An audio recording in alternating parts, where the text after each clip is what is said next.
yaitu khusus untuk P3K guru. Ada tambahan yaitu pelamar prioritas. Itu level kelompok pertama. Siapa pelamar prioritas? Pelamar prioritas adalah pelamar yang lulus seleksi JF guru tahun 2021.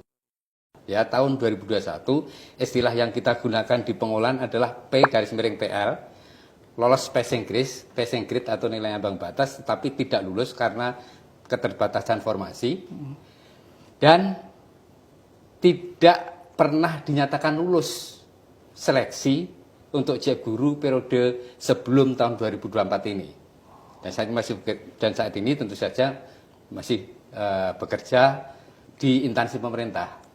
Jadi mereka yang lulus tahun 2021 untuk JF guru bukan lulus, mohon maaf, memenuhi nilai ambang batas kelulusan, tetapi tidak lolos untuk mengisi karena keterbatasan formasi, itu menjadi prioritas pertama untuk tahun 2024 ini, untuk seleksi 2024 ini. Kemudian berikutnya sama, non-ASN yang terdaftar di database non-SBKN, kemudian guru non-ASN di sekolah negeri yang terdaftar di Dapodik dan aktif mengajar. Dapodik itu daftar pokok pendidik lah di Kementerian Pendidikan dan Kebudayaan.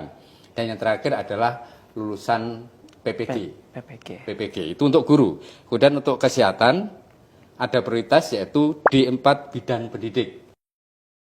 Ya, D4 bidang pendidik yang tahun 2023 itu terdiskualifikasi walaupun sudah lulus karena formasi atau kualifikasi pendidikannya tidak sesuai dengan yang dipersyaratkan, sehingga di akhir dia dinyatakan tidak lulus, maka mendapatkan prioritas untuk seleksi tahun 2024 ini. Kemudian selanjutnya XTHK2, non-ASN terdaftar di database non-ASN BKN, dan tenaga non-ASN yang aktif bekerja di instansi pemerintah. Jadi untuk yang pertama, kemudian yang kedua adalah persyaratannya ya berikutnya pertanyaan kedua. Pak. Nah, persyaratannya ada usia, ada pengalaman. Usia dan pengalaman ya. Kalau P3K usia minimal 20 tahun ya. Usia minimal. Usia maksimal karena masih mengacu pada PP 11 tahun 2017, maka usia maksimal 1 tahun dari batas usia pensiun untuk jabatan yang dilamar. Misalnya guru itu kan batas usia pensiunnya 60. Maka sebelum 59 usianya dia masih bisa mendaftar untuk menjadi P3K guru. Nah, kalau yang lainnya misalnya untuk yang fungsional muda, untuk analis SDM misalnya, itu kan 58 maksimal. Maka dia melamarnya sebelum usia 57. Itu masih boleh.